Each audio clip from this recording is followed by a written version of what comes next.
মৌসুমের প্রথম শৈত্যপ্রবাহে উত্তরাঞ্চলে চরম দুর্ভোগ, তাপমাত্রা 6 ডিগ্রিতে আরও কমার আভাস।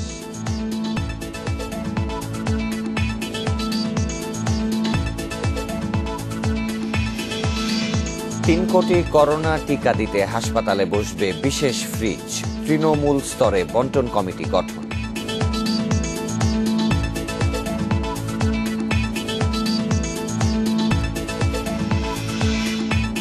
অনলাইন প্রতারণার নতুন কৌশল, কুরিয়ার সার্ভিসে পণ্য সরবরাহের নামে কোটি টাকা লোপাট।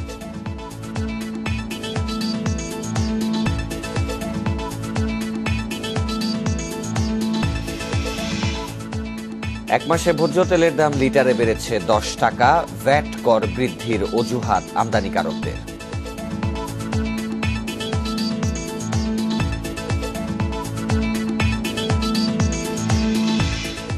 তৈরি হচ্ছে নতুন 1,500 আশ্রয় কেন্দ্র, নদী ভাঙনের ক্ষতি কমাতে ইস্পাতের কাঠামোর চিন্তা।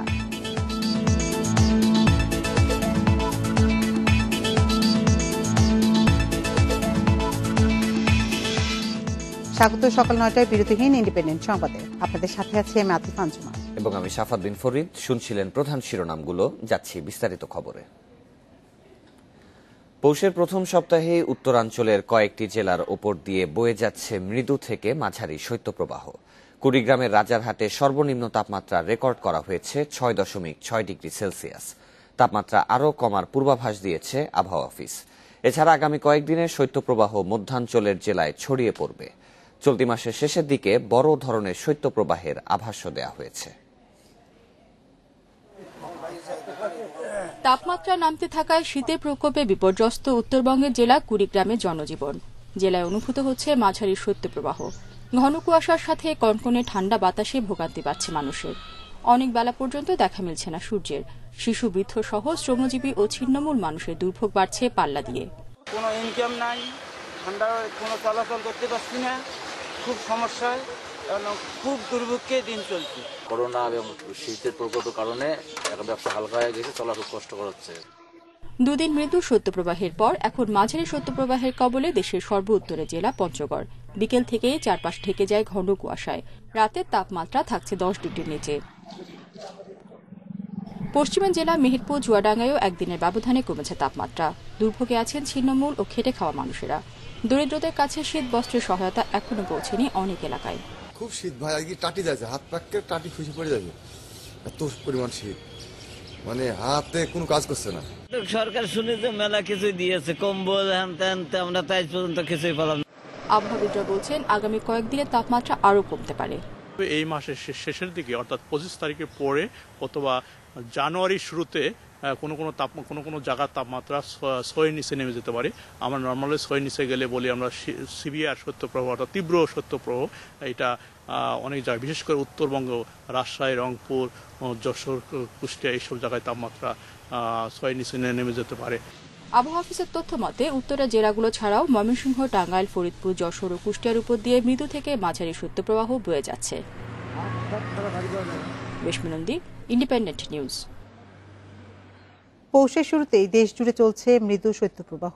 রোববার রাজধানীর সর্বনিম্ন তাপমাত্রা নেমে এসেছে 13.8 ডিগ্রিতে। এতে সবচেয়ে বেকায়দায় পড়েছেন ছিন্নমূল মানুষ। শীত নিবারণে বস্ত্র না থাকায় ফুটপাতে কারো কাটছে নির্ঘুম রাত। তবে অনেকের কাছে শীত এসেছে উপভোগের কারণ হয়ে।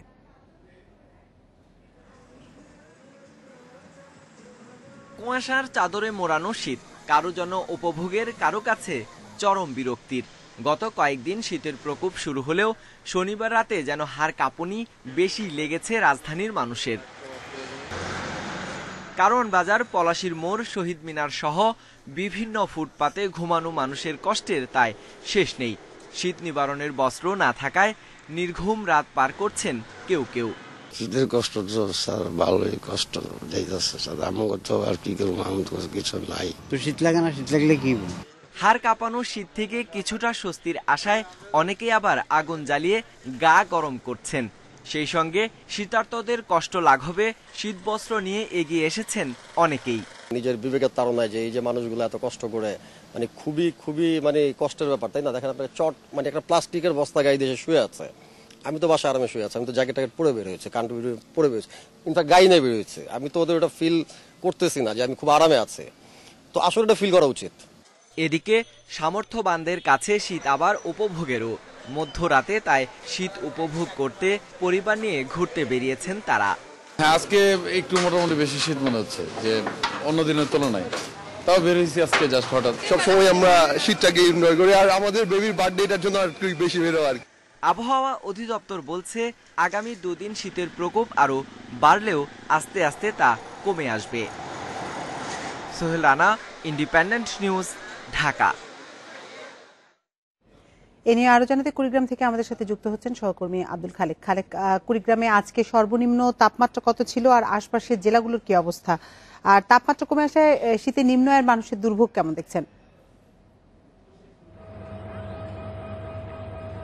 আজকে ভোর 6টায় আসলে কুড়িগ্রামের যে রাজারহাট আবহাওয়া পর্যবেক্ষণাগার রয়েছে সেখান থেকে তাপমাত্রা রেকর্ড করা হয়েছে সর্বনিম্ন 60 ডিগ্রি সেলসিয়াস। তবে আবহাওয়া কর্মকর্তারা বলছেন হয়তো 9টার দিকে আরও হয়তো কমে গেছে, আমরা রিডিংটা এখন নিতে পারিনি।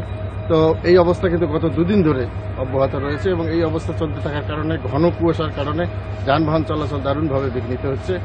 পাশাপাশি নিম্ন আয়ের যে মানুষ, শ্রমজীবী মানুষ, তারা কিন্তু দুর্ভোগে পড়েছে। তারা সকাল থেকে আমি অনেকের সাথে কথা বলেছি, তারা জানিয়েছে যে আসলে তারা কাজ করতে পারছে না, যদিও একদিন কষ্ট করে কাজ করছেন, অসুস্থ হয়ে যাচ্ছেন এবং এরপরে কিন্তু তারা টানা কর্মহীন হয়ে থাকতেন। তো আমি আপনাকে দেখাই যে এই যে রেলওয়ের যে উচ্ছেদকৃত যে বস্তি, সেই বস্তি এলাকায় কিছু মানুষ এভাবে তারা বিভিন্ন ধরনের পলিথিন টাঙ্গিয়ে বিভিন্ন ভাবে তারা কিন্তু এখানে অবস্থান নিয়েছেন এবং তারা বলছেন যে তারা এখনো কোনো সরকারি সহায়তা এবং শীতবস্ত্র পাননি। শীতবস্ত্র না পাওয়ার কারণে কিন্তু তাদের দুর্ভোগ চরমে উঠেছে। এর পাশাপাশি নদ নদী তীরবর্তী এলাকা এবং বস্তি এলাকায় কিন্তু মানুষ, যে শ্রমজীবী মানুষ, নিম্ন আয়ের মানুষ, তারা কিন্তু অতি কষ্টে জীবনযাপন করছে এবং এই অবস্থাটা আবহাওয়া অফিস বলছে যে আরো 2-3 দিন অব্যাহত থাকবে এবং সেক্ষেত্রে কনকনে ঠান্ডা এবং হিমেল হওয়ার কারণে মানুষজন, বিশেষ করে দরিদ্র মানুষ, অসুস্থ হয়ে পড়ছেন বলে আমাকে জানিয়েছেন। আব্দুল খালেক, এই ঠান্ডাজনিত রোগে হাসপাতালে রোগীর চাপ কেমন দেখছেন? চিকিৎসকরা কি বলছেন? আমি এ বিষয়ে কুড়িগ্রাম সদর হাসপাতাল, জেনারেল হাসপাতালের যে আবাসিক মেডিকেল অফিসার আছে তার সাথে কথা বলেছি। তিনি জানিয়েছেন যে গত কয়েকদিন ধরে কিন্তু রোগীর চাপ এই ইনডোর এবং আউটডোর উভয়ে বৃদ্ধি পেয়েছে এবং 50 থেকে 60 জন করে অতিরিক্ত রোগী আসছে এবং ডায়রিয়া ওয়ার্ড সহ নিউমোনিয়ার যে ওয়ার্ড রয়েছে সেখানে কিন্তু রোগীর ভিড় বাড়ছে। তবে এই পরিস্থিতি মোকাবেলার জন্য তারা বলছেন যে পর্যাপ্ত তারা যন্ত্রপাতি এবং ওষুধ মজুদ রেখেছেন এবং তারা আশা করছেন যে হয়তোবা এই ধরনের পরিস্থিতি তারা সামাল দিয়ে উঠতে পারবেন। কুড়িগ্রাম থেকে শীতের সবশেষ তথ্য জানাচ্ছিলেন সহকর্মী আব্দুল খালেক। করোনার টিকা দিতে সারা দেশে আলাদা কোল্ড চেইন তৈরি করছে সরকার। কেনা হচ্ছে বিশেষ ধরনের 468টি ফ্রিজ। এগুলো বসানো হবে জেলা উপজেলা পর্যায়ের হাসপাতালে। টিকা সুষ্ঠু বন্টনে জেলা উপজেলায় গঠন করা হয়েছে কমিটি। স্বাস্থ্য অধিদপ্তর জানিয়েছে প্রথম ধাপে 3 কোটি ভ্যাকসিন পরিবহন, সংরক্ষণ ও প্রয়োগে ব্যয় ধরা হয়েছে 317 কোটি টাকা। বিশ্বের বিভিন্ন দেশে শুরু হয়েছে করোনার টিকা দেয়া। দেশেও চলছে এই টিকা দেয়ার প্রস্তুতি। দেশে 2 থেকে 8 ডিগ্রি সেন্টিগ্রেড ও -15 থেকে 25 ডিগ্রি সেন্টিগ্রেড তাপমাত্রার কোল্ড চেইন আছে সরকারি পর্যায়ে। অক্সফোর্ডের ভ্যাকসিন রাখতে আগে থেকেই থাকা টিকা কর্মসূচির 2 থেকে 8 ডিগ্রি সেন্টিগ্রেড তাপমাত্রার কোল্ড চেইন ব্যবহার করা যাবে। তারপরও বাড়তি প্রস্তুতি হিসেবে 468টি আইস লাইনার ফ্রিজ কিনছে সরকার। এছাড়া vaccine carrier, cold box, ice pack, syringe, mask ও পিপিই সহ কেনা হচ্ছে 13 রকমের উপকরণ। এই যে আমরা 3 কোটি ভ্যাকসিন কিনবো, এটা 6 মাস ব্যাপী আমরা বিতরণ করব, মানুষকে দেব। এরপরে আবার কোভ্যাক্সের ভ্যাকসিন আসবে, তখনও আমাদের একটা লং টাইমের ভ্যাকসিন হবে। এই জন্য আমরা আমাদের নিয়মিত কর্মসূচির ক্যাপাসিটির বাইরে আরও কিছু ক্যাপাসিটি ডেভেলপ করার জন্য আমরা আইএলআর কাম ফ্রিজার কিনতেছি। এটা একটা বিশেষ ধরনের ফ্রিজ, যেটাতে আপনি ইচ্ছা করলে 2 to 8-এও রাখতে পারবেন, আবার -15-এও চলে যেতে পারবেন। কারণ আমাদের এই ফ্রিজগুলো প্রয়োজন হয় মাঝে মাঝে আইস প্যাক বানাতে হয়, তখন আমাদের ওই ফ্রিজগুলোকে কনভার্সনে যেতে হয়। টিকার বন্টন ও ব্যবস্থাপনায় প্রধানমন্ত্রী কার্যালয়ের নেতৃত্বে জেলা উপজেলায় গঠন করা হয়েছে কমিটি। সুষ্ঠু প্রয়োগে 10,400 দলে ভাগ হয়ে কাজ করবেন 62,400 প্রশিক্ষিত ব্যক্তি। প্রথম ধাপে 3 কোটি টিকা দেওয়ার ব্যয় ধরা হয়েছে 317 কোটি টাকা। আরও যে সমস্ত লজিস্টিক করোনা ভ্যাকসিনের জন্য লাগবে সেগুলোর একটা হিসাব এবং প্ল্যান আমরা করেছি, ডিপ্লয়মেন্ট প্ল্যান। এই প্ল্যানটা আমরা ওয়ার্ল্ড হেলথ অর্গানাইজেশনের সাথে, ওয়ার্ল্ড ব্যাংকের সাথে, ইউনিসেফের সাথে এবং আমাদের এইখানে যে সমস্ত কমিটিগুলো আছে তাদের সাথে বিভিন্ন ওয়ার্কশপ করে আমরা একটা খসড়া প্ল্যান তৈরি করেছিলাম। পরবর্তীতে এটাকে চূড়ান্ত রূপ দিয়ে আমরা এটা মাননীয় প্রধানমন্ত্রীর দপ্তরে জমা দিয়েছি। ভারতের সেরাম ইনস্টিটিউট থেকে অক্সফোর্ডের 50 লাখ টিকা পাবে বাংলাদেশ। এর পরের 5 মাসে আনা হবে বাকি 2.5 কোটি টিকা। Hasan Misbah, independent news, Dhaka. নির্বাচন কমিশনের বিরুদ্ধে আর্থিক অনিয়ম, দুর্নীতি ও অর্থ সংশ্লিষ্ট অসদাচরণের অভিযোগ বিশিষ্ট নাগরিকদের। এসব অভিযোগ তদন্ত করতে রাষ্ট্রপতির কাছে আবেদন করেছেন 42 জন। গত সোমবার রাষ্ট্রপতির কাছে এ সংক্রান্ত চিঠি পাঠানো হয়েছে বলে ভার্চুয়াল সংবাদ সম্মেলনে জানানো হয়েছে।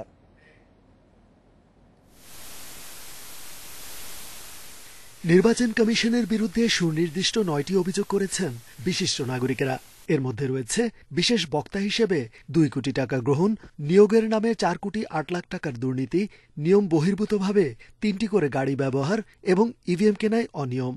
আর একাদশ জাতীয় সংসদ, ঢাকা উত্তর, ঢাকা দক্ষিণ, গাজীপুর, খুলনা, সিলেট, রাজশাহী ও বরিশাল সিটি কর্পোরেশন নির্বাচনে গুরুতর অসদাচরণ করেছে। আনুষ্ঠানিকভাবে একটা অভিযোগ এসছে এবং রাষ্ট্রপতি পর্যন্ত গিয়েছে এবং সারা জাতি জেনেছে। তো এখন এমন একটা পর্যায়ে এসছে যে আমি আশা করব তাদের শুভবুদ্ধির উদয় হবে। নির্বাচন কমিশনার স্বেচ্ছায় এখন সরে দাঁড়ানো দরকার তাদের এই অভিযোগের প্রেক্ষিতে। আর একই সাথে আমি মনে করি যে আমাদের নির্বাচন কমিশন এই বিজয়ের মাসে, আমি একটা জোর দিয়ে বলবো যে তারা আমাদের মুক্তিযোদ্ধাদের রক্তের সাথে বিশ্বাসঘাতকতা করেছে। তাদের মন্তব্য, বর্তমান নির্বাচন কমিশন সংবিধান, মুক্তিযুদ্ধে শহীদদের রক্ত এবং বঙ্গবন্ধুর সঙ্গে বিশ্বাসঘাতকতা করেছে। তাই সংবিধান অনুযায়ী সুপ্রিম জুডিশিয়াল কাউন্সিল গঠনের মাধ্যমে ইসিকে অপসারণের দাবি জানান বিশিষ্টজনেরা। মহামান্য রাষ্ট্রপতি দেশের সর্বোচ্চ ব্যক্তি হিসেবে, দেশের আমাদের সবার অভিভাবক হিসেবে দেশের ভালোর জন্য, মঙ্গলের জন্য, গণতন্ত্র পুনঃপ্রতিষ্ঠা করার জন্য তিনি যেটা ভালো মনে করেন সেটা অবশ্যই করবেন এবং ওই জন্যই আমরা তার কাছে এই চিঠি দিয়েছি। এসব অভিযোগের প্রাথমিক অনুসন্ধান ও প্রমাণ বের করতে রাষ্ট্রীয় সংস্থাকে কাজে লাগানোর আবেদন জানান নাগরিকেরা।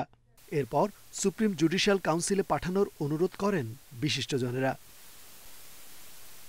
রেজওয়ানুল হক, ইন্ডিপেন্ডেন্ট নিউজ, ঢাকা। অনলাইন কেনাকাটায় প্রতারক চক্রের নতুন ফাঁদ এখন কুরিয়ার সার্ভিস। শর্ত সাপেক্ষে পণ্য সরবরাহের নামে প্রতারণা করে হাতিয়ে নিচ্ছে কোটি কোটি টাকা। পুলিশ বলছে ই কমার্স প্রতারণা রোধে প্রয়োজন একটি আলাদা নিয়ন্ত্রণ সংস্থা।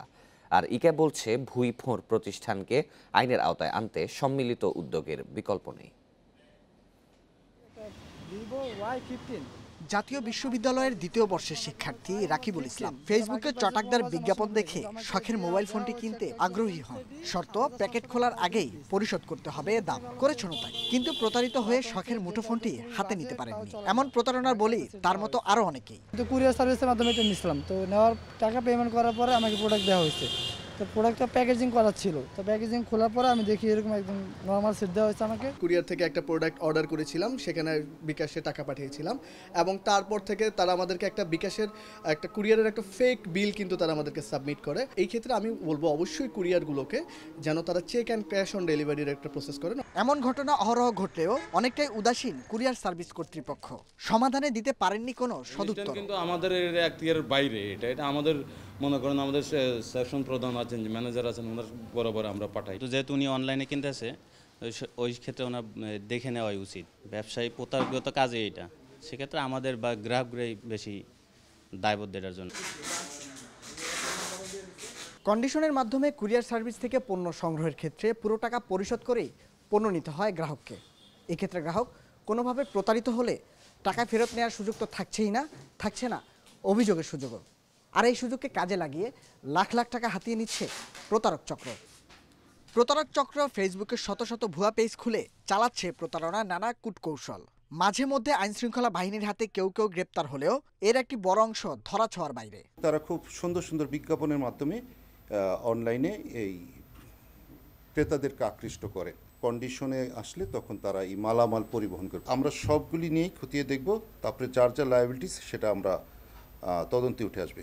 এই ধরনের প্রতারণা যদি আরও কোনো ধরনের সুযোগ হয়, মানে কেউ করে, তাহলে তাদের বিরুদ্ধে আমরা ব্যবস্থা নিব। ভোগান্তির কথা স্বীকারও করেছেন e commerce association of Bangladesh e-CAB. প্রতারণা রোধে সম্মিলিত উদ্যোগের তাগিদ সংস্থাটির। অনেকেই দেখা যায় যে তারা তাদের নিজস্ব ডেলিভারি সিস্টেম ব্যবহার করে ডেলিভারি করছে এবং মানুষকে রাইট টাইমে প্রোডাক্ট দিচ্ছে না, যে প্রোডাক্ট দেওয়ার কথা সেই প্রোডাক্টটা মানুষজন পাচ্ছে না, আগেই টাকা নিয়ে নিচ্ছে, ক্রেতারাও এই ক্ষেত্রে অনেক ভুক্তভোগীর শিকার হচ্ছে। তো এই বিষয়গুলো আসলে আমরা ই কমার্স অ্যাসোসিয়েশন থেকে আমরা বিবেচনার মধ্যে নিয়েছি। আমরা গভর্নমেন্টের সাথে, বাণিজ্য মন্ত্রণালয়ের সাথে একটি পলিসি নিয়ে কাজ করছি। দেশে বর্তমানে প্রায় 1500 কোম্পানি ইক্যাবের তালিকাভুক্ত। এর বাইরে নামে বেনামে শত শত প্রতিষ্ঠান প্রতিনিয়ত নানাভাবে প্রতারিত করছে গ্রাহকদের। এদের বিরুদ্ধে দ্রুত পদক্ষেপ নেওয়ার পরামর্শ বিশেষজ্ঞদের। Nahid Kamal, independent news, Dhaka. আপনারা আছেন সকাল 9টার বিরতিহীন ইন্ডিপেন্ডেন্ট সংবাদের সাথে। সংবাদে আরো যা যা থাকছে। করোনায় বিশ্বে একদিনে মৃত্যু 10,500। সংক্রমণ রোধে লন্ডন সহ ব্রিটেনে 2 সপ্তাহের লকডাউন।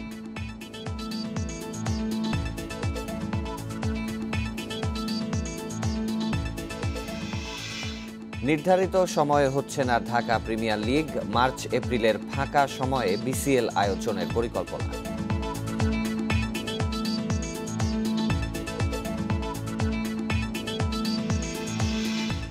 কুষ্টিয়ার কুমারখালীতে ব্যক্তিগত দ্বন্দ্বে ভাঙা হয়েছে বাঘা যতীনের ভাস্কর্য। কয়া মহাবিদ্যালয়ের পরিচালনা পরিষদের নির্বাচন নিয়ে বিরোধের জেরে প্রতিপক্ষকে বিপাকে ফেলতে একাজ করিয়েছেন ইউনিয়ন যুবলীগের সভাপতি আনিসুর রহমান। গ্রেপ্তারের পর প্রাথমিক জিজ্ঞাসাবাদে পুলিশকে এসব কথা জানিয়েছে আনিসুর সহ 3 জন। ব্রিটিশ বিরোধী আন্দোলনের বিপ্লবী নেতা বাঘা যতীন, তার কয়া মহাবিদ্যালয়ের ভাস্কর্যটি ভাঙা হয় বৃহস্পতিবার রাতের কোনো এক সময়ে। শুক্রবার রাতে এই ঘটনায় অজ্ঞাত কয়েকজনকে আসামি করে থানায় মামলা করেন অধ্যক্ষ হারুনুর রশিদ। কলেজের নৈশপ্রহরী খলিলুর রহমানের দেয়া তথ্যে কয়া ইউনিয়ন যুবলীগ নেতা আনিসুরকে জিজ্ঞাসাবাদে পুলিশ জানতে পারে এই ভাঙচুরে জড়িত যুবলীগ কর্মী সবুজ ও হৃদয়। পরে তাদের সবাইকে গ্রেপ্তার দেখিয়ে 7 দিনের রিমান্ড আবেদন করেন তদন্ত কর্মকর্তা। কুষ্টিয়ার পুলিশ সুপার তানবীর আরাফাত জানান, কলেজ ব্যবস্থাপনা কমিটির নির্বাচনকে কেন্দ্র করে বিরোধের জেরে বর্তমান কর্তৃপক্ষকে ফাঁসাতে সহযোগীদের নিয়ে ভাস্কর্য ভাঙচুর করেন আনিসুর। এখন পর্যন্ত তদন্তে যেটা এসেছে সেটা এখন পর্যন্ত তদন্তে আমি বলছি যে তারা ম্যানেজিং কমিটি নিয়ে, কলেজের ম্যানেজিং কমিটি নিয়ে তাদের ভিতরে একটি দ্বন্দ্ব আছে। তো এটা আরও খতিয়ে দেখব আর তাদেরকে রিমান্ডে আনা হবে, আরও তদন্ত করার প্রয়োজন আছে। তারপরে আমরা আসলে বলতে পারবো যে সঠিক কী কারণে এই ঘটনাটি ঘটেছে। এই ঘটনায় এলাকায় চাঞ্চল্য তৈরি হয়েছে, জড়িতদের শাস্তির দাবি জানিয়েছেন স্থানীয়রা। যারাই করুক, আমরা আমাদের গ্রামবাসীর পক্ষ থেকে বা এলাকাবাসীর পক্ষ থেকে আমরা এর তীব্র নিন্দা জানাই। এই ভাস্কর্য যারা ভাঙছে তাদেরকে দৃষ্টান্তমূলক শাস্তি দেওয়া হোক। এদিকে রাষ্ট্রবিরোধী কর্মকাণ্ডে জড়িত থাকায় আনিসুরকে সংগঠন থেকে বহিষ্কার করেছে কয়া ইউনিয়ন যুবলীগ।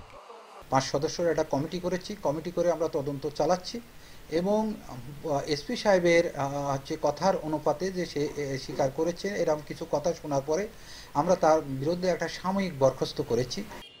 এর আগে 4 ডিসেম্বর কুষ্টিয়া শহরের 5 রাস্তার মোড়ে বঙ্গবন্ধুর নির্মাণাধীন ভাস্কর্য ভাঙচুর করা হয়। ওই ঘটনায় গ্রেপ্তার মাদ্রাসার 2 শিক্ষক ও 2 ছাত্র কারাগারে রয়েছে। Independent news desk. দলীয় শৃঙ্খলা ভঙ্গের অভিযোগে কারণ দর্শানোর নোটিশের জবাব দিয়েছেন বিএনপির 2 ভাইস চেয়ারম্যান হাফিজউদ্দিন আহমদ ও শওকত মাহমুদ। অবসরপ্রাপ্ত মেজর হাফিজউদ্দিন আহমদ অভিযোগ অসত্য দাবি করে তার জবাব দলের স্থায়ী কমিটিতে তোলার প্রস্তাব দিয়েছেন। একই সঙ্গে কারণ দর্শানোর নোটিশ দিয়ে বিএনপির সিনিয়র যুগ্ম মহাসচিব রুহুল কবির রিজভী শিষ্টাচার বহির্ভূত কাজ করেছেন বলেও মন্তব্য করেন তিনি। আর দুঃখ প্রকাশ করে কারণ দর্শানোর নোটিশের জবাব দিয়েছেন শওকত মাহমুদ। গেল 14 ডিসেম্বর দুপুরে রাজধানীর পল্টন মোড়ে অবস্থান নিয়ে বিএনপির ভাইস চেয়ারম্যান শওকত মাহমুদের নেতৃত্বে বিক্ষোভ করেন কিছু নেতাকর্মী। ওই ঘটনায় দলের 2 ভাইস চেয়ারম্যান অবসরপ্রাপ্ত মেজর হাফিজউদ্দিন আহমদ ও শওকত মাহমুদের বিরুদ্ধে দলীয় শৃঙ্খলা ভঙ্গের অভিযোগ এনে কারণ দর্শানোর নোটিশ দেয় বিএনপি। নোটিশ পাওয়ার পর আত্মপক্ষ সমর্থন করে বৃহস্পতিবার চিঠির জবাব দেন শওকত মাহমুদ। শনিবার সকালে দলীয় কার্যালয়ে নোটিশের জবাব দেন হাফিজউদ্দিন আহমদ। এর 1 ঘণ্টা পর বনানীর বাসায় সাংবাদিকদের সামনে সেই চিঠি পড়ে শোনান তিনি। বেগম জিয়া বা তারেক রহমান সম্পর্কে অসৌজন্যমূলক বক্তব্য কখনোই রাখিনি। আমার বিরুদ্ধে এই ধরনের অভিযোগ আনা, নাম দেয় নাই কাদের বিরুদ্ধে, বলেছে সর্বোচ্চ নেতাদের বিরুদ্ধে আমি বলেছি, এটি একেবারেই আমার প্রতি অবিচার করা হয়েছে। দলের ভাইস চেয়ারম্যানকে একজন যুগ্ম মহাসচিব আক্রমণাত্মক ভাষায় কৈফিয়ত তলব করেছেন উল্লেখ করে এতে অপমানিত বোধ করার কথাও জানান তিনি।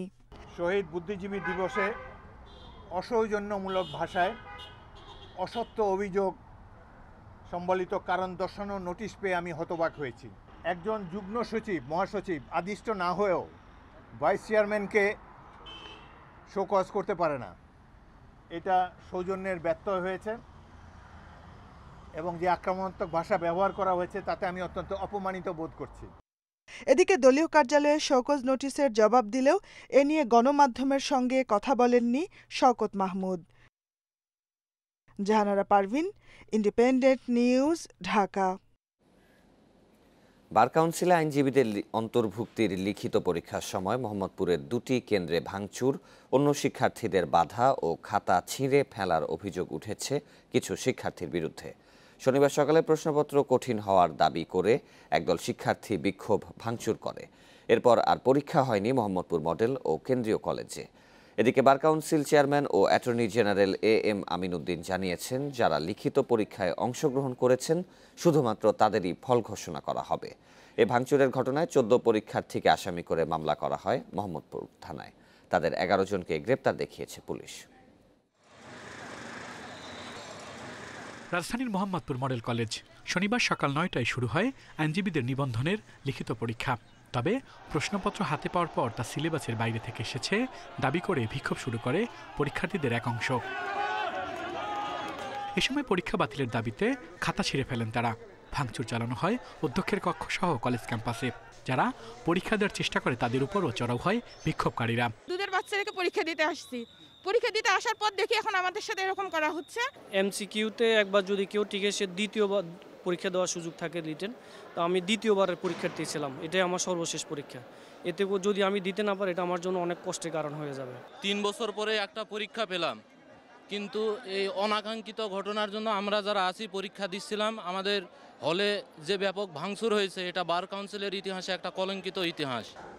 শিক্ষানবিশ আইনজীবীদের এমন আচরণে হতবাক পরীক্ষা পরিদর্শকেরা। আর ক্যাম্পাসে ভাঙচুরের ঘটনায় ক্ষুব্ধ কলেজ প্রশাসন। বললো যে ওরা পরীক্ষা দেবে না, ওরা বের হয়ে যেতে চাইলো। আমরা ইনভিজিলেটররা ওদেরকে রুমে রাখার চেষ্টা করলাম অনেক, কিন্তু ওরা বললো যে না, অন্যান্য ক্যান্টনে কীরকম হচ্ছে ওরা পরীক্ষা দেবে না। যারা ভাঙচুর করছেন তাদের বাবার পয়সা আছে, এখানে তাদের গরিব মানুষের পয়সা আছে। সরকার তো চেষ্টা করছেন, এখন এরা যদি সচেতন মানুষ, শিক্ষিত মানুষ হয়ে এগুলো করে, এটা অত্যন্ত দুঃখজনক। আমরা এটা কোনো মতেই আশা করি না এদের কাছ থেকে। মোহাম্মদপুর কেন্দ্রীয় কলেজেও প্রায় একই পরিস্থিতির সৃষ্টি হয়। কলেজ প্রশাসন পুলিশ ডাকলে তারা এসে পরিস্থিতি নিয়ন্ত্রণে আনে। আর ঘটনাস্থল থেকে আটক করা হয় 12 জনকে। কলেজ কর্তৃপক্ষ অবহিত করেছে যে তারাও ক্যাম্পাসে ক্লাসরুমের ভিতরে ভাঙচুর টাংচুর করেছে, তো তারা পরীক্ষা দিবে না। তো পরীক্ষা আপাতত স্থগিত, আমরা এখন পরীক্ষার কেন্দ্র মোটামুটি শূন্য। অনিয়মিত পরীক্ষা গ্রহণ, খাতা রিভিউর সুযোগ না থাকা সহ বেশ কিছু ইস্যুতে আন্দোলন করেছিল শিক্ষানবিশ আইনজীবীরা। এরপর বার কাউন্সিল গত 26 সেপ্টেম্বর লিখিত পরীক্ষা নেওয়ার সিদ্ধান্ত নিলেও করোনার কারণে তা স্থগিত করা হয়। আর শনিবারের পরীক্ষায় অংশ নেওয়ার কথা ছিল 13,000 শিক্ষার্থীর। আল আমিন হোসেন, ইন্ডিপেন্ডেন্ট নিউজ, ঢাকা। গত 1 মাসে ভোজ্য তেলের দাম লিটারে 10 টাকা পর্যন্ত বেড়েছে। খোলা তেলের চেয়ে বেশি বেড়েছে বিভিন্ন ব্র্যান্ডের বোতলজাত তেলের দাম। প্রতিষ্ঠানগুলো বলছে আন্তর্জাতিক বাজারে দাম ও আমদানি কর হার বাড়ার প্রভাব পড়েছে খুচরা বাজারে। দাম নিয়ন্ত্রণে সংশ্লিষ্ট সব পক্ষের সঙ্গে আলোচনা চলছে বলে জানান বাণিজ্য মন্ত্রী। বাজারে তেলের কোনো সংকট নেই, চাহিদা অনুযায়ী কেনাও যাচ্ছে, তবে গুনতে হচ্ছে বেশি দাম। খুচরা বাজারে 5 লিটারে বোতলজাত তেল বিক্রি হচ্ছে 510 থেকে 580 টাকায়। টিসিবির হিসেবে গত 1 মাসে বোতলজাত তেলের দাম বেড়েছে 7 ভাগ। খোলা তেল বিক্রি হচ্ছে প্রতি লিটার 105 টাকায়। 1 মাসে বেড়েছে প্রায় 4 ভাগ। করোনা ভাইরাসের জন্য যে সমস্যা হচ্ছে, মানুষের ইনকাম কম, সেই হিসাবে আমরা কিনতে গেলে আমাদের একটু চিন্তা করে কিনতে হয়। মানে অনেক সময় হয়তো যেটা আমার প্রয়োজন 1 কেজি, সেখানে আমাকে হাফ কেজি নিতে হচ্ছে। পাইকার ও সরবরাহকারীরা বলছেন আমদানিতে বর্তমানে 3 স্তরে 15% ভ্যাট ও 4% অগ্রিম কর দিতে হচ্ছে। 1 বছর আগে লিটার প্রতি অপরিশোধিত সয়াবিন তেল আমদানিতে 12.5 টাকা কর দিতে হতো, আর এখন লাগছে 15 টাকা 16 পয়সা, যার প্রভাব পড়েছে দেশীয় বাজারে। আমদানি মূল্যের ওপর কর পরিবর্তনে টন প্রতি দাম নির্দিষ্ট করে কর আদায়ের দাবি তাদের। ভোজ্য তেল ব্যবসায়ী আছি, তারা 100% নির্ভরশীল হলাম আমাদের আমদানিকারক এবং উৎপাদনকারী প্রতিষ্ঠানের উপরে। আর আপনার যারা আমদানিকারক এবং উৎপাদনকারী প্রতিষ্ঠান তারা নির্ভরশীল হলো বিশ্ববাজারের উপরে। বিশ্ববাজারে যদি আপনার ভোজ্য তেলের দাম না কমে তাহলে আপনার আমাদের দেশে কমার আপাতত সম্ভাবনা নেই। আন্তর্জাতিক বাজারে ক্রুড তেলের দাম বৃদ্ধির কারণে দেশীয় বাজারে ভোজ্য তেলের দাম বৃদ্ধি পেয়েছে। আর শুল্কের ব্যাপারে আগে আমরা এক স্তরে ভ্যাট দিতাম, কিন্তু গত 19-20 অর্থ বছর থেকে এক স্তরের পরিবর্তে 3 স্তরে ভ্যাট বিদ্যমান থাকার কারণেও এই মূল্যবৃদ্ধির অন্যতম কারণ। তেল আমদানিতে চলতি বছর ট্যারিফ মূল্য নির্ধারণ করে ভ্যাট আদায়ের প্রস্তাব দিয়েছিল বাণিজ্য মন্ত্রণালয়। এ নিয়ে রাজস্ব বোর্ডের সাথে আলোচনা চলছে বলে জানান বাণিজ্যমন্ত্রী। যারা ইম্পোর্ট কস্টটা বেড়ে যাওয়ার কারণে সে দামটা বেড়েছে, এটা টোটালি আমরা ফলো আপ করছি যে কী দামে তারা এলসি ওপেন করছে, কী দামে আনছে, গ্লোবাল মার্কেটে কী দাম আছে, সেইটার সাথে সামঞ্জস্য করে যেটুকু প্রফিট মিনিমাম করা দরকার সেটা নিয়ে আমাদের কথাবার্তা চলছে। এটা যদি এক্সট্রাঅর্ডিনারি বেশি করে থাকে উইল টেক কেয়ার। দেশে প্রতি বছর ভোজ্য তেলের চাহিদা রয়েছে প্রায় 20 লাখ টন, যার পুরোটাই আমদানি করতে হয়। Shahid Ahmed, independent news, Dhaka. রাজধানীর রায়ের বাজারে মাদক মামলার আসামি রাকিবকে গ্রেপ্তার করতে গেলে পুলিশকে লক্ষ্য করে গুলি করে ইব্রাহিম। এ ঘটনায় অস্ত্র, মাদকসহ 3টি মামলা হয়েছে। গ্রেপ্তার হয়েছে ইব্রাহিম সহ 4 জন। তবে এখনও ধরা ছোঁয়ার বাইরে রাকিব সহ 4 আসামি। অভিযোগ আছে রায়ের বাজার হাজারীবাগে মাদক ব্যবসা নিয়ন্ত্রণ করত ইব্রাহিম চৌধুরী ও মোহাম্মদ রাকিব। তাদের বিরুদ্ধে হত্যাসহ বেশ কয়েকটি মামলা রয়েছে। 17 ডিসেম্বর সকাল 9টা 38 মিনিট সিসি ক্যামেরার ফুটেজে দেখা যাচ্ছে অস্ত্র হাতে পালিয়ে যাচ্ছে রায়ের বাজারের মাদক ব্যবসায়ী মোহাম্মদ রাকিব। সঙ্গে পালাচ্ছে তার আরও 3 সহযোগী। বৈশাখী রোডের 4তলা এই বাসা থেকেই বৃহস্পতিবার পালিয়ে যান রাকিব। তাকে আটক করতে গেলে সহযোগী ইব্রাহিম পুলিশের ওপর গুলি ছড়ে। গুলিবিদ্ধ হন এএসআই উজ্জ্বল হোসেন খান। পোলাফান বলে ছিল ওই ঘরে, হেরা দৌড়ি পলাই গেছে, ধরতে পারে নাই। আর একজন দেখছি আহত অবস্থায় দৌড়ি লই নিচে নামে। এত বড় একটা ঘটনা, আতঙ্ক তো অবশ্যই লাগে। আমরা তো প্রথম দিন ব্যবসা প্রতিষ্ঠান বন্ধ রাখছি। এরপর থেকেই সোহরাওয়ার্দী হাসপাতালে চিকিৎসাধীন উজ্জ্বল জানান ওই ফ্ল্যাটে 4 থেকে 5 জন অবস্থান করছিল। পুলিশ দেখে পালিয়ে যেতে গেলে ইব্রাহিমকে ধরে ফেলেন সে। এ সময় ইব্রাহিম গুলি করে পালিয়ে যাওয়ার চেষ্টা করে। পরে তার কাছ থেকে অস্ত্র ছিনিয়ে ইব্রাহিমকে গুলি করে আটক করেন। ও তো আমাকে অতর্কিত হামলা, কিছু বোঝা না ওঠার আগেও আমাকে পিস্তল ঠেকাইছে। এটা তো মারার উদ্দেশ্য অবশ্যই, সেখানে আল্লাহ সেভ করছে বা আমাদের সৎসাহস ছিল বিধায় আল্লাহ বাঁচাইছে। এ ঘটনায় অস্ত্র, মাদক সহ 3টি মামলা হয়েছে। গ্রেপ্তার করা হয়েছে বাড়ির মালিক মনিরুজ্জামান মোল্লা, মালিকের ছেলে এবং রাকিবের বন্ধু আসাদুজ্জামান ও সাইদুল ইসলাম। পুলিশ বলছে ইব্রাহিম রাকিব তালিকাভুক্ত মাদক ব্যবসায়ী। রায়ের বাজার হাজারীবাগ এলাকার ইয়াবা ব্যবসা নিয়ন্ত্রণ করত তারা। উড়পুরে 3 জনে গ্রেপ্তার করেছি, তারা অলরেডি রিমান্ডে। তাদের কাছ থেকে আমরা বাকি তথ্য পাবো আরও কারা কারা ছিল। আর ও যখন একটু সুস্থ হয়ে উঠবে তখন তাকে আমরা রিমান্ডে নিই। বাকিদের আসামিদের নাম বের করে প্রত্যেকে গ্রেপ্তার করা হবে।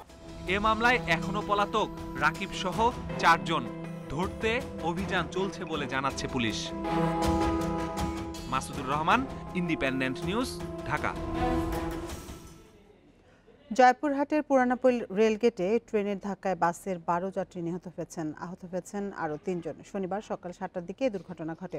রেল ক্রসিংয়ে গেটম্যান না থাকায় এই দুর্ঘটনা বলছে পুলিশ। ঘটনার পর 7 ঘন্টা বন্ধ ছিল উত্তরাঞ্চলের সঙ্গে সারা দেশের রেল যোগাযোগ। এদিকে এই ঘটনায় জেলা প্রশাসন ও রেলওয়ের পক্ষ থেকে 2টি আলাদা তদন্ত কমিটি গঠন করা হয়েছে।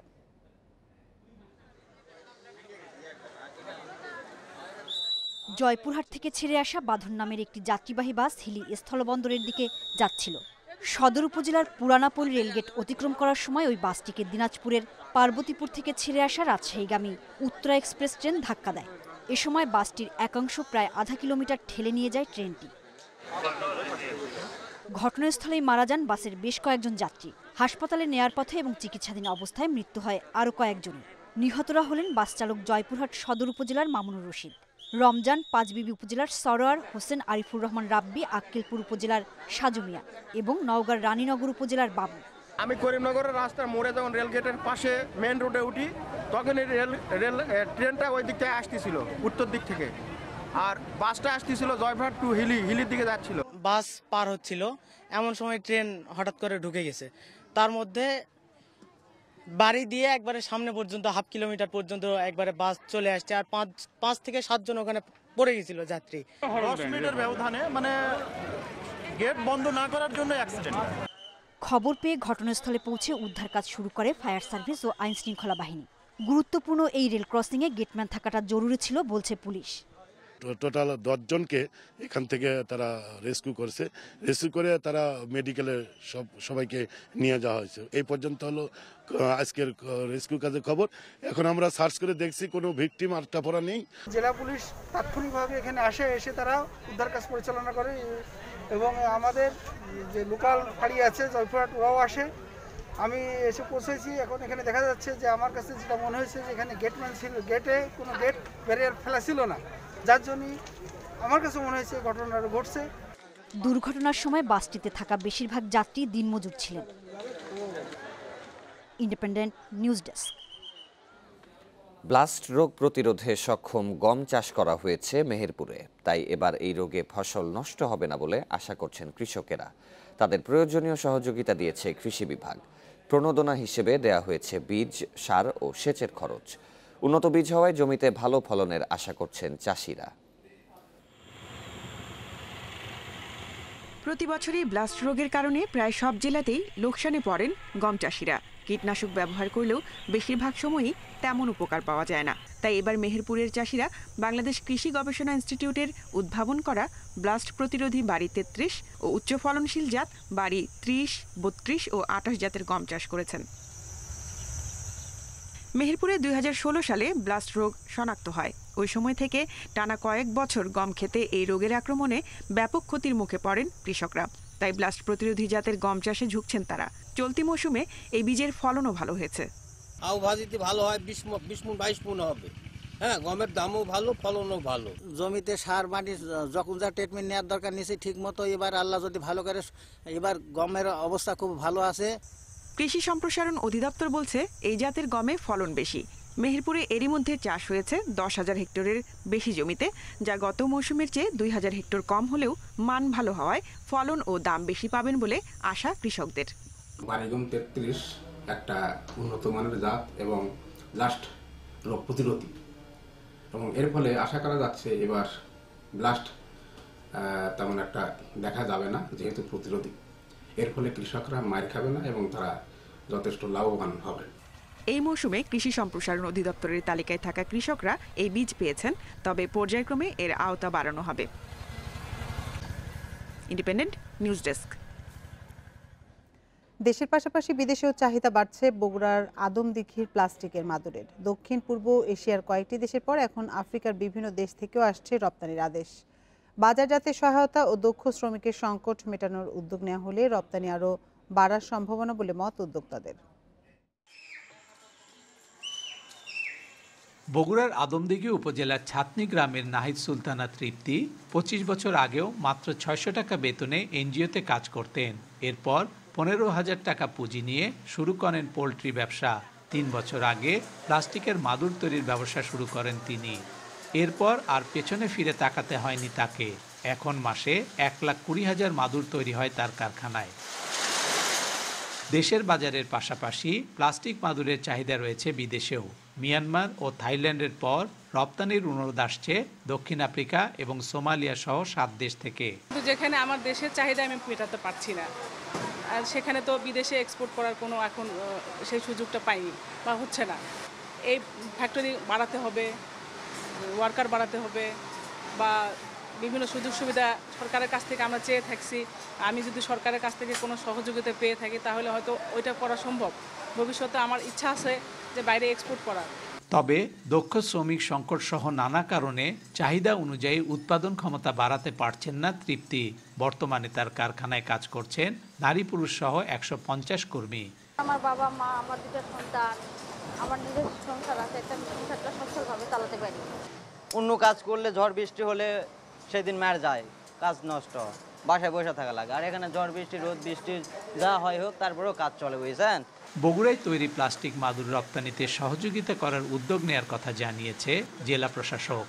গর্বের বিষয় এবং অনুপ্রাণিত হওয়ার মতো বিষয়।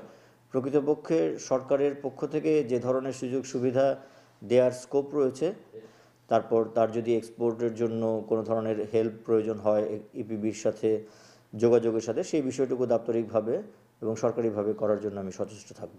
নাহিদ সুলতানা তৃপ্তির কারখানায় বছরে লেনদেন হয় প্রায় 25 কোটি টাকা। ব্যবসায় সফল হয় 2009 সালে তাকে নারী উদ্যোক্তা হিসেবে পুরস্কৃত করেন প্রধানমন্ত্রী শেখ হাসিনা।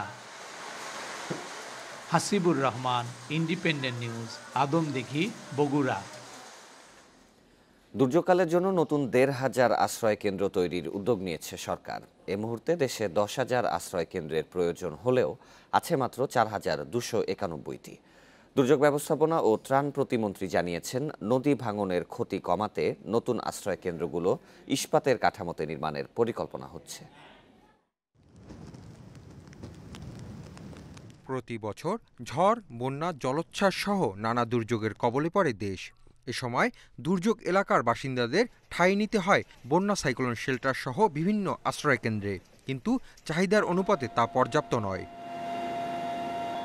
2018 সাল পর্যন্ত দেশে আশ্রয়কেন্দ্র ছিল 4071টি। 2019 থেকে 2020 সালের মধ্যে নির্মাণ করা হয় আরও 220টি। কিন্তু দুর্যোগ ব্যবস্থাপনা ও ত্রাণ মন্ত্রণালয়ের হিসাবে শুধু উপকূলীয় এলাকার জন্যই প্রয়োজন অন্তত 10,000 আশ্রয়কেন্দ্র। তাই নতুন 1550টি আশ্রয়কেন্দ্র নির্মাণের উদ্যোগ নিয়েছে সরকার। এর মধ্যে মুজিব কেল্লা নামে হচ্ছে 550টি বিশেষ কেন্দ্র। 5 একর আয়তনের এসব কেল্লার প্রতিটিতে 1200 মানুষের পাশাপাশি গৃহপালিত পশু পাখি রাখার ব্যবস্থাও থাকবে। রাখা হবে গোচরণ ভূমিও। আমাদের প্রায় 10,000 উপরে সাইক্লোন শেল্টার করতে হবে উপকূলীয় এলাকার জন্য, কারণ উপকূলীয় এলাকার জনসংখ্যা বাড়ছে, দুর্যোগের পরিমাণটাও বৃদ্ধি পাচ্ছে, আর মানুষের এখন রুচি বেড়েছে, মানুষ এখন স্বাস্থ্যসম্মত পরিবেশে থাকতে চায়। এদিকে চলতি বছর বন্যায় বিভিন্ন এলাকায় আশ্রয়কেন্দ্র পানিতে বিলীন হওয়ায় ভবিষ্যতে ইটের পিলারের পরিবর্তে স্টিলের কাঠামোর ওপর নতুন কেন্দ্রগুলো নির্মাণের পরিকল্পনা করা হয়েছে। প্রতিমন্ত্রী বলছেন, এতে সহজে এসব কাঠামো সরিয়ে নেওয়া সম্ভব হবে, কমবে ক্ষতির পরিমাণ। এ ধরনের নতুন 1000 আশ্রয়কেন্দ্রের নির্মাণ কাজ 2021-22 অর্থবছরে শুরু হবে বলে জানান তিনি।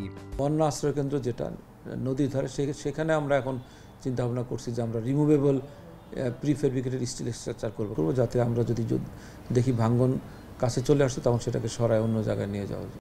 আগে শুধু দুর্যোগকালের জন্য সাইক্লোন শেল্টার তৈরি হলেও নতুন আশ্রয়কেন্দ্রগুলো বহুমুখী ব্যবহারের সুযোগ রেখে নির্মাণ করা হচ্ছে বলেও জানিয়েছেন প্রতিমন্ত্রী। কম্পিটিশনে আসতে হবে, quality. Hasib Mahmud Shah, independent news, Dhaka. জলাবদ্ধতার কারণে নওগাঁর পদ্মবিলা খালের আশপাশে প্রায় 2,500 বিঘা জমিতে 7 বছর ধরে বন্ধ রয়েছে আবাদ। খাল দখল করে বাদ দেয়ায় তৈরি হয়েছে এ জলাবদ্ধতা, ফলে দুর্ভোগে অন্তত 3 শতাধিক কৃষক। এই অবস্থা দূর করতে দ্রুত খালটি উদ্ধার ও পুনর্খননের কথা জানিয়েছে এলজিইডি। মাত্র 2.5 কিলোমিটারের এই পদ্মবিলা খাল বিভিন্ন স্থান দখল করে দেয়া হয়েছে বাঁধ, আবার দীর্ঘদিন সংস্কারও করা হয়নি। এতে বছরের পর বছর জলাবদ্ধতায় অনাবাদি পড়ে আছে আশপাশের জমি। আমাদের এই বিলে মোটামুটি আপনার 2 থেকে 2,500 বিঘা জমি আছে। এটা দীর্ঘদিন যাবৎ প্রায় 5-7 বছর হলো কোনো আবাদ আমরা করতে পারি নাই। ডাঁড়া বন্ধ হয়ে আছে, ডাঁড়া খোরা নাই, খুরবার দেয় না মানুষে। এই কারণেই তো পানি না যাওয়ার জন্যই তো ধানটা হয় না। শুধু করে ডাঁড়া খুন হলে পানিটা নিষ্কাশন হয়ে গেলে তাহলে আমার দাবি নেই, আমাদের দাবি শেষ, আমরা ফসল করতে পারবো, এর আমাকে আশা দিই। আমরা খাল খননের জন্য বিভিন্ন সময় সংশ্লিষ্ট দপ্তরে যোগাযোগ করেও হয়নি কোনো সমাধান। নিরুপায় হয়ে বিলের কৃষকদের বাঁচাতে স্থানীয় জনপ্রতিনিধি সাময়িকভাবে পানি নিষ্কাশনের ব্যবস্থা নেন। এতে বড় মৌসুমে বিলের জমিতে চাষ সম্ভব হবে। যদি সরকার বাহাদুর এদিকে একটু নজর দিত, আমার এই কৃষকগুলা অন্তত দুমুঠ ডাল ভাত খেয়ে বেঁচে থাকতে পারত। খুব শিগগিরই খালটি সংস্কারের মাধ্যমে পানি নিষ্কাশনের ব্যবস্থা করার কথা জানিয়েছে এলজিইডি। সম্প্রতি আমরা ওখানে একটা সমিতি গঠন করতে যাই, কিছু লোক ওখানে দাবি করে যে তাদের সমস্ত খালটাই নাকি খাস না, তাদের কিছু ব্যক্তিগত জমি আছে। এটা নিয়ে একটু কনফ্লিক্ট আছে, চেয়ারম্যানকে দায়িত্ব দেওয়া আছে। স্থানীয় চেয়ারম্যান এই কনফ্লিক্টটা দূর করে আমাদের জানালে আমরা ওখানে খাল খনন করে দেব। পদ্মবিলা খালের চারপাশে ৩০০ কৃষকের ২ থেকে ২,৫০০ বিঘা জমি রয়েছে। Independent news desk.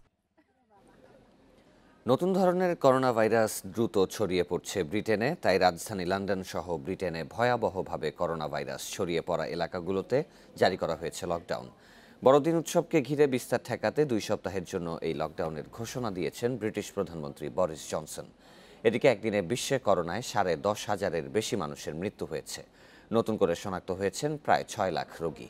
এ নিয়ে বিশ্বে করোনায় মোট মৃত ১৬,৯১,০০০-এর বেশি, মোট আক্রান্ত ৭,৬৫,০০,০০০-এর বেশি। যথারীতি যুক্তরাষ্ট্রে একদিনে করোনায় সবচেয়ে বেশি ২,৫০০ মৃত্যু হয়েছে, নতুন করে শনাক্ত ১,৭৩,০০০-এর বেশি। সংক্রমণ বাড়ায় ক্যালিফোর্নিয়া রাজ্যের অ্যাপল ব্র্যান্ডের সব দোকান বন্ধ করে দেওয়া হয়েছে। এদিকে ভ্যাকসিন নিলেও মাস্ক পরার আহ্বান জানিয়েছেন ছোঁয়াচে রোগ বিশেষজ্ঞ ডক্টর অ্যান্থনি ফাউচি। বিস্তার বাড়ায় অস্ট্রেলিয়ার ভিক্টোরিয়ায় ফের কড়াকড়ি আরোপ করা হয়েছে। বন্ধ আছে অভ্যন্তরীণ ভ্রমণ। এছাড়াও শুক্রবার যুক্তরাজ্যে ২৭,০০০, জার্মানিতে ২৪,০০০, ফ্রান্সে ১৭,০০০, ইটালিতে ১৬,০০০, পোল্যান্ডে এবং ইউক্রেনে যথাক্রমে ১১,০০০ নতুন করোনা রোগী শনাক্ত হয়েছে। কথা ছিল জানুয়ারিতেই ঢাকা প্রিমিয়ার লিগ আয়োজনের, কিন্তু ওয়েস্ট ইন্ডিজ সিরিজ ও করোনা পরিস্থিতি তা হতে দিচ্ছে না। মার্চ এপ্রিলের ফাঁকা সময়ে বিসিএল আয়োজনের পরিকল্পনা চলছে। সংক্রমণ কমলে অথবা ভ্যাকসিন আসলে করা হতে পারে ১২ দলের ডিপিএল, এমন আশাও ছাড়ছেন না সিসিডিএম চেয়ারম্যান। আর এক সপ্তাহের মধ্যে টাইগারদের ব্যাটিং কোচ নিয়োগ দেওয়ার কথা জানিয়েছেন cricket operations chairman Akram Khan. ধাপে ধাপে ক্রিকেটে ফেরার প্রক্রিয়ায় সফল বিসিবি। বড় চ্যালেঞ্জ নিতেও এখন প্রস্তুত। সামনের মাসে সেটা হয়ে যাবে ওয়েস্ট ইন্ডিজকে আতিথ্য দেওয়ার মধ্য দিয়ে। তবে অতি আত্মবিশ্বাসী হয়ে বিপদ ডেকে আনতে চান না কর্তারা। শীতের সাথে বাড়ছে করোনা সংক্রমণ, মৃত্যুর হার। সেজন্য ১২ দলের প্রিমিয়ার লিগের পরিকল্পনাতে ভাটা পড়েছে। ক্যারিবীয়রা চলে গেলে মার্চ এপ্রিলে হতে পারে বিসিএল। ততদিনে করোনা পরিস্থিতির উন্নতি হলে অথবা ভ্যাকসিন চলে আসলে প্রিমিয়ার লিগও মাঠে গড়াতে পারে। অলরেডি 2টা টুর্নামেন্ট হলো, একটা 3 টিম টুর্নামেন্ট, ওডিআই টুর্নামেন্ট, এবং তারপরে এখন এই টি20 টুর্নামেন্ট। অলরেডি বোর্ড প্রেসিডেন্টের সাথে আলাপ করেছে, আমাদের সামনে যে একটা উইন্ডো আছে মার্চ এপ্রিলের সময়, তখন অবশ্যই আমরা ঢাকা প্রিমিয়ার লিগ করার আমাদের ইচ্ছা আছে, এবং বিশেষ করে যদি ভ্যাকসিন এসে যায় এই কথাটাও আলাপ হয়েছে আমাদের বোর্ড থেকে, যে তাহলে সেটাও কিন্তু আমরা অবশ্যই all required for the tournament আমরা কিন্তু ভ্যাকসিন অ্যাপ্লাই করে আমরা করতে পারবো যদি সময় মতো হয়। টাইগার কোচিং স্টাফ ছুটিতে, পরিবারের সাথে বড়দিন উদযাপন করে ডমিঙ্গো, গিবসন, কুক মাসের শেষ দিকে ফিরে আসবেন। হোল্ডার কট্রেলদের ভয়ঙ্কর বোলিং অ্যাটাক সামলাতে ব্যাটিং পরামর্শ খুব করে দরকার লিটন সৌম্যদের। কর্তারা ভালো করে জানেন বলেই দ্রুত নিয়োগ দিতে উঠে পড়ে লেগেছে। এখন আমরা নাম বলতে পারবো না, বাট আমরা ইনশাল্লাহ ভালো একটা ব্যাটিং কোচ আমরা আনবো। এখন কথা হয়েছে যে কোচটা কতদিন থাকবে, কিভাবে থাকবে, সেটা নিয়ে আমার কথাবার্তা হচ্ছে। হয়তো সপ্তাহখানেকের মধ্যে আপনারা জেনে যাবেন, কারণ আমরা ট্যুর নিয়ে অনেক ব্যস্ত ছিলাম। স্থগিত সিরিজ নিয়ে বোর্ডগুলোর সাথে আলোচনা চালিয়ে যাচ্ছে বিসিবি। একই সাথে এ দলের অ্যাওয়ে সিরিজ নিয়েও সিরিয়াস থাকছেন board পরিচালকেরা। Mazharul Islam, independent news. অ্যাডিলেইডে দিবারাত্রি টেস্টে ৩৬ রানে অল আউটে লজ্জায় পড়ল ভারত। এটি ইতিহাসের আর ভারতের চতুর্থ সর্বনিম্ন test innings. Cummins Hazlewood pace জুটির তোপের মুখে ভারতের কোনো ব্যাটসম্যানই 2 অঙ্কের কোটা পার করতে পারেনি। 8 উইকেটের জয়ে সিরিজে এগিয়ে গেল অস্ট্রেলিয়া। 01844904420 মোবাইল টেলিফোনের কোনো নম্বর ভেবে ভুল করবেন না যেন। এটা অ্যাডিলেড টেস্টের দ্বিতীয় ইনিংসে ভারতের 11 ব্যাটসম্যানদের রান সংখ্যা। 96 বছর পর আবার টেস্টের কোনো ইনিংসে দলের সব ব্যাটসম্যান 1 অঙ্কে রান করে আউট। ভারতের লজ্জার এখানেই শেষ নয়। অস্ট্রেলিয়ার পেস অ্যাটাকের সামনে টেস্টে নিজেদের সর্বনিম্ন 36 রানে অল আউট বিরাট কোহলিরা। হ্যাজেলউড কামিন্সের আগুনে জ্বলে পুড়ে ছাই ভারতের ব্যাটিং, যেটা সাদা পোশাকে 5ম সর্বনিম্ন স্কোরও বটে। টেস্ট ইতিহাসে সর্বনিম্ন রানে অল আউট হওয়ার রেকর্ড নিউজিল্যান্ডের 26 রানে। 26 বছর আগে ইংল্যান্ডের লর্ডসে 42 রানে অল আউট হয়েছিল অজিত ওয়াদেকারের ভারত। সেই রেকর্ড ভেঙে এখন তীব্র সমালোচনার মুখে টিম ইন্ডিয়া। ভারতীয় গণমাধ্যম দিনটিকে ইতিহাসের কালো দিন বলে উল্লেখ করেছে। টুইটারে বীরেন্দ্র সেহওয়াগ বলেছেন, ভারত তার টেস্ট ইতিহাস হারিয়ে ফেলেছে। পাকিস্তানের 2 পেসার ওয়াসিম আকরাম, শোয়েব আখতারও টুইট করেছেন ভারতের এই বিপর্যয় নিয়ে। চলতি দশকে এর চেয়ে কম রানে থামেনি আর কোনো দলের ইনিংসও। the lack of executing a plan that দিনটা আমাদের জন্য খারাপ ছিল, কিন্তু এখান থেকে অনেক কিছু শেখার আছে। 9 উইকেট হাতে রেখেও তৃতীয় দিন আমরা প্ল্যানিং অনুযায়ী খেলতে পারিনি, তবে এটা মানসিক চাপ নেওয়ার কিছু নেই। প্রথম টেস্টে যা হবার হয়ে গেছে, পরের ম্যাচগুলোতে আমাদের প্ল্যানিংগুলো বাস্তবায়ন করতে হবে। So I don't think there's any mental fatigue involved. It's only the first test of the series and I don't think that's a factor at all. অথচ প্রথম ইনিংসে লিড ছিল ভারতের। নিজেরা 244 করে অস্ট্রেলিয়াকে 191 রানে অল আউট করে কোহলির দল। নিজের মাঠে পিছিয়ে পড়ে যেন তেতে ওঠে হ্যাজেলউড কামিন্স পেস জুটি। তাদের পেস আর সুইংয়ে উইকেটের পেছনে ক্যাচ দেন 80% ব্যাটসম্যান। এভাবেই ঘটে 36-এর লজ্জা। এরপর 90 রানের টার্গেটে অজিদের সহজ জয়। এমন হারের পর 26 ডিসেম্বর মেলবোর্নে বক্সিং ডে টেস্টে কতটা ঘুরে দাঁড়াতে পারবে ভারত, সেটাই প্রশ্ন। Kamrul Hasnat, independent news. Football প্রেমীদের জন্য আনন্দময় এক রাত গেল। সেরা ফুটবলাররা তাদের সেরা পারফরম্যান্স উপহার দিয়েছে। সেরিয়াতে রোনালদোর জোড়া গোলে 4-0 ব্যবধানে জয় পেয়েছে ইউভেন্টাস। আর অন্যদিকে বুন্দেসলিগায় লেভানডস্কিও করেছেন জোড়া গোল। এতে জয় তো মিলেছেই, সেই সাথে লিগের শীর্ষে উঠে গেছে বায়ার্ন মিউনিখ।